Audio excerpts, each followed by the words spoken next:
అందరికీ నమస్కారం, అందరికీ శుభాకాంక్షలు, అందరికీ గలాభివందనాలు, అందరికీ విప్లవాభివందనాలు.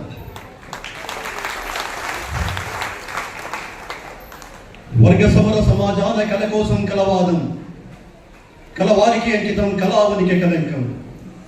జన ప్రయోజనం గమ్యం, సృజన కళా ప్రపంచనం, చైతన్యమే మా సాధన, విప్లవమే మా ధ్యేయం అనే సజీవ సాంస్కృతిక సిద్ధాంతాన్ని మానవ జాతి ముంగిళ్లలో ఆవిష్కరించిన మహాసంస్థ, ప్రజా సంస్థ, ప్రజా నాట్య మండలి.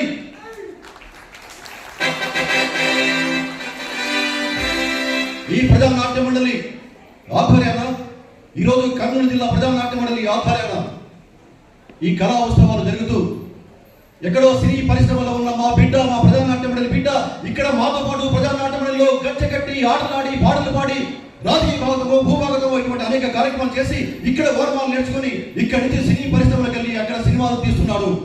కళ కోసం కాదు, కళ ప్రజల కోసం అని నమ్మి ఆ సిద్ధాంతాన్ని తెర మీద చూపిస్తూ లక్షలాది మంది ప్రజలకు చైతన్యవంతం చేయడం కోసం తన వంతు కృషి చేస్తున్నాడని చెప్పేసి నన్ను ప్రేమగా పిలిచి ఆహ్వానించి ఆశీర్వదిస్తున్న పెద్దలు, మా ఇక్కడ కమ్యూనిస్ట్ పార్టీ నాయకులు రామచంద్రయ్య గారు, గిడ్డయ్య గారు, పెద్ద నాయకు వెంకటరెడ్డి గారు, అలాగే మా తోటి ప్రజానాట్య మండలి కళాకారులు వీళ్ళందరికీ, అలాగే వేదిక మీద ఉన్న వామపక్ష అభిమానులు, కర్నూలు పట్టణ పౌరులు, కళాభిమానులు, మీ అందరికీ శిరస్సు వచ్చి నమస్కారం తెలియజేసుకుంటున్నాను. మిత్రులారా, ఈరోజు ఈ కార్యక్రమాన్ని ప్రారంభించే ముందు ఒక పెద్ద ఆయనకు ఇక్కడ పటం పెట్టి ఆయన ఫోటోకు దండేసి జోహార్ గరికపాటి రాజారావు అని నివాళులు అర్పించారు. ఎవరా పెద్ద ఆయన? ఎందుకు ఇంతమంది ఈరోజు రాష్ట్ర వ్యాప్తంగా, దేశవ్యాప్తంగా, మన తెలుగు రాష్ట్రాలలో ఆంధ్రప్రదేశ్ ప్రజానాట్యం మండలి, తెలంగాణ ప్రజానాట్యం మండలి అంటూ దేశవ్యాప్తంగా ఇండియన్స్ పీపుల్ థియేటర్ అంటూ ఒక సంస్థను ఏర్పాటు చేసుకుని కొన్ని లక్షల మంది కళాకారులు ఈరోజు గద్దెలు కట్టి గొంతు విప్పి ప్రజలు ఎదుర్కొంటున్న సమస్యలు, ప్రజలు ఎదుర్కొంటున్న కష్టాలు, రైతులు, వ్యవసాయ కార్మికులు, యువజనులు, మహిళలు వీరందరూ ఎటువంటి కష్టాల్లో ఉన్నారు, ఎటువంటి బాధల్లో ఉన్నారు, ఎటువంటి కన్నీళ్లు వాళ్ళ కళ్ళ నుంచి కారుతున్నాయి, వాటన్నిటిని చూస్తూ వాటికి పరిష్కారం లేదా, వాటి పరిష్కారం కోసం ఏం చేయాలి? ఇంట్లో ఏడుస్తూ కూర్చుంటే సరిపోతుందా? ఉన్నారో లేదో తెలియని దేవుడు ప్రార్థిస్తూ కూర్చుంటే సరిపోతుందా? లేదు, ఉద్యమాలను బాటలోకి రావాలి.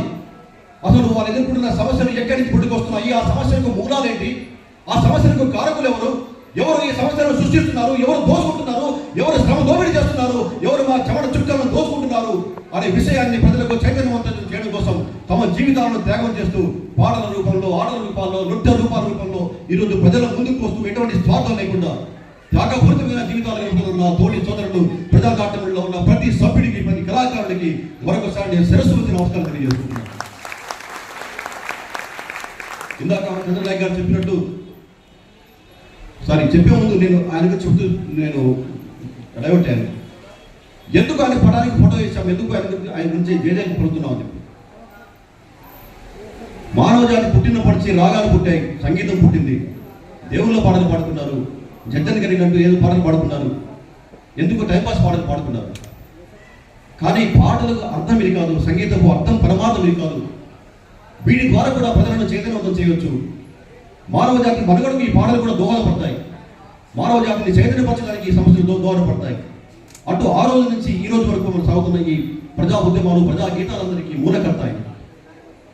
ప్రజల పాటలు ఇలా ఉంటాయి. ప్రజల పాటలు అంటే దేవుళ్ళ పాటలు, లేకపోతే ఇంకో రకమైన డ్యాన్సులు, రికార్డ్ డ్యాన్సులు, అటువంటి పాటలు కాదు. మనం ఒక పాట రాసుకున్నా, ఒక పాట ఆ పాటకు సంగీతం చేర్చుకున్నా, ఆ పాటను నేర్చుకుని పాడుతున్నా దానికి అర్థం ఉండాలి, పరమార్థం ఉండాలి.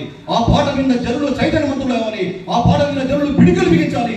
ఆ పాట విన్న జనులు వాళ్ళు ఏ వర్గానికి చెందిన వారైతే ఆ వర్గంలో వాళ్ళు ఎదుర్కొంటున్న సమస్యలేంటి, కష్టాలేంటి, ఆ కష్టాలకు కారకులు ఎవరు, వాటి పరిష్కారం ఏంటి అని తెలుసుకొని వాళ్ళ చైతన్యవంతమై పిడికలు బిగించి పోరాట పందాలకు రావాలని చెప్పే ఉద్దేశంతో ప్రజల పాటలను సృష్టించిన సృష్టికర్త మహానుభావుడు గరికపాటి రాజారావు గారు. ఆయన చూపిన పాటలో ఆయన ఏ రోజు దశాబ్దాల క్రితం ఈ ఆలోచన చేశాడు, ఇటువంటి పాటలకు సృష్టికర్త అయ్యాడు, ఇటువంటి కళారూపాలకు సృష్టికర్త అయ్యాడు, కళల లక్ష్యం ప్రజల చైతన్యం అని ఏ రోజుగా చాటాడో అది ఇంకా కొనసాగుతూనే ఉంది. దీనికి అంతు లేదు. మానవ జాతి ఉన్నంత వరకు, మానవుల్లో సమస్యల్లో ఉన్నంత వరకు, మానవులు కష్టాల్లో ఉన్నంత వరకు ప్రజానాట్య మండలి ఉంటుంది. గరికపాటి రాజారావు గారు చూపించిన బాట ఉంటుంది. మాలాంటి కళాకారులందరం ప్రజల కోసం ఆలోచిస్తుంటాం. మాలాంటి కళాకారులందరం ప్రజల పాటలు రాసుకుంటాం. వారు నాటకాలు వేస్తున్నవారైనా సరే, సినీ పరిశ్రమ ఉన్న మాలాంటి వాళ్ళైనా సరే, కళ లక్ష్యం వృధా కాదు, ఏదో టైం పాస్ కోసం కాదు, ఎంతో కొంత మా ఛానల్ వరకు ప్రజలందరూ చైతన్యవంతం చేయడం కోసం ఈ కళారూపాలను నిపుణులు ప్రదర్శించాలి, తయారు చేయాలి, సినిమాలు తీసే సినిమాలు కూడా తీయాలి అనే లక్ష్యంతో నిబద్ధతతో పనిచేస్తున్నాం సోదరులారా. దీనికి అంతటికీ మాకు స్ఫూర్తి, ఈ మార్గం చూపించింది గరికపాటి రాజారావు అయితే, మాలాంటి వాళ్ళందరికీ స్ఫూర్తినిచ్చి మాకు వెన్నుగట్టి నడుపుతూ, మేము ఎక్కడో పుట్టి ఎక్కడో పెరిగి ఎక్కడెక్కడో తిరుగుతూ అనేదో ఉన్నారు. గాలేజీ కుర్రవాడ కులాసాగ తిరిగేటోడ విలాసాల బాట నడవరు, ఓ విద్యార్థి విప్లవాల బాట నడవరు అని గుండోర్పు సుబ్బారావు గారు పాట ఎందుకు రాశారంటే, కాలేజీకి వెళ్తున్న విద్యార్థులు, కాలేజీలో చదువుకుంటున్న విద్యార్థులు ఏదో టైంపాస్ కోసం పుస్తకాల పురుగుల్లో బతుకుతూ, లేకపోతే అమ్మాయిలు వెంటబడి అమ్మాయిలను ర్యాగింగ్ చేస్తూ ఇటువంటి జీవనం గడుపుతున్నప్పుడు, అలా కాదు, మీ లక్ష్యం ఇది కాదు, మీరు చేయవలసింది కాదు, రాబో రోజుల్లో భావి తరంలో ఈ దేశాన్ని మార్చగల శక్తి మీకుంది, మీరు ఉద్యమాల పాటలకు రండి అని చెప్పేసి ఈ పాటల రూపంలో మాలాంటి వాళ్ళు గాయకులు పాడుతున్నారంటే ప్రజానాట్యం ఇచ్చిన భిక్ష భారత కమ్యూనిస్ట్ పార్టీ మాకు ఇచ్చిన స్ఫూర్తి. భారత కమ్యూనిస్ట్ పార్టీ మాకు ఇచ్చిన స్ఫూర్తి. నా వరకు చూసుకుంటే నేను ఎక్కడో చిన్నప్పుడు నాటకాలను చూసి, సినిమాలను చూసి చైతన్యవంతమై, నేను కూడా ఆ రోజుల్లో కాలేజీలలో ర్యాగింగ్ లాంటి బాటలో వెళ్తున్నప్పుడు చొక్కా పడుకొని ఆపి, నీ బాట ఇది కాదు, నీ పుట్టుక దీనికోసం కాదు, నీలో తెలియకుండా అంతర్గతంగా ఉన్న శక్తిని ప్రజా ఉద్యమాల కోసం, విద్యార్థి ఉద్యమాల కోసం, యువజన ఉద్యమాల కోసం, మహిళా ఉద్యమాల కోసం, వ్యవసాయ కార్మికుల కోసం నువ్వు పనిచేయాలి అని చెప్పేసి అక్కడ ఉన్న భారత కమ్యూనిస్ట్ పార్టీ నాయకులు నా చొక్కా పట్టుకుని, చేయి పట్టుకుని నడిపించి ప్రజానాట్యం అనే ప్రాంగణంలో కూర్చోబెట్టి నా ముందు డప్పు కొట్టి, నా ముందు గజ్జగట్టి అట్లా కళాకారం చూపించి, ఇదిగో ఇలా కళారూపం అంటే అని ఏ రోజైతే నా మెదడులో చెప్పారో, నాలా బీజాలు నాటారో, ఈ రోజు వరకు కూడా నేను ఎన్ని కష్టాలు వచ్చినా, ఎన్ని నష్టాలు వచ్చినా అదే పాటగా నేను నా ప్రస్థానాన్ని సాగిస్తూ ఆ ప్రస్థానంలో భాగంగా నేను ఇక్కడ నాటకాల నుంచి సినిమా పరిశ్రమకి వెళ్ళిన తర్వాత, సినిమా పరిశ్రమ అంటే మీకు అందరికీ తెలుసు, రంగుల ప్రపంచం, మాయా ప్రపంచం. సినిమా అనేది చాలా పవర్ఫుల్ మీడియా. సినిమా అంటే ప్రపంచానికి రాసే ప్రేమ లేఖ, సినిమా అంటే ప్రజల గుండెలోకి సచిత్ర లేఖ అని నేను పాట దాచుకున్నాను. అటువంటి సినిమా ద్వారా ఈరోజు సమాజాన్ని చెడగొట్టడం కోసం, అమ్మాయిలను ఎలా చెడగొట్టాలి, ఎలా టీచింగ్ చేయాలి చేయడం కోసం, యువతను మత్తు పదార్థాల వైపు లాగడం కోసం, ఇటువంటి రకరకాల వ్యసనాల వైపు, దుర్వ్యసనాల వైపు, దురలవాట్ల వైపు సమాజాన్ని చెడగొట్టే సినిమాలను తయారు చేస్తున్న పరిస్థితుల్లో మా తల్లి భారత కమ్యూనిస్ట్ పార్టీ, మా తల్లి ప్రజానాట్యం చూపిన వాటిలో చైతన్యవంతం చేసే సినిమాలు చేయాలనే లక్ష్యంతో నేను అదే లక్ష్యంలో, అదే క్రమంలో ప్రయాణం చేస్తూ ఎన్ని కష్టాలు ఎదుర్కొంటున్నానో, ఎన్ని కన్నీళ్ళు దాచుకుంటున్నానో, ఎన్ని నిద్రలేని పెడుతున్నానో, కానీ నేను పాట తప్పలేదు, లైన్ తప్పలేదు, జెండా వదలలేదు.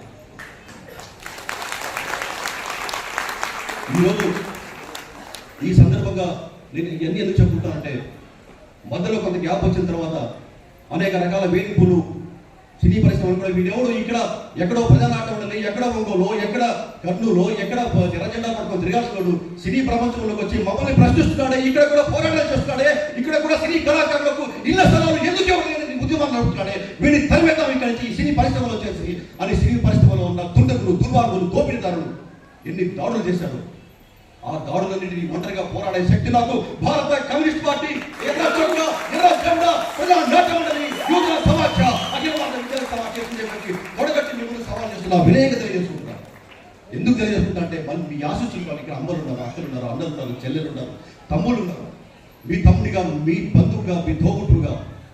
అదిగో అక్కడున్న సినిమా ప్రపంచంలో ఇక్కడ ఒక నాటకం వేస్తే, ఇలాంటి ఒక వేదికలో ఉంటే ఒక 100 మంది, 200 మంది, 300 మందికి మనం చెప్పాల్సిన మాటలు, సమాజానికి సందేశాన్ని చెప్తాం.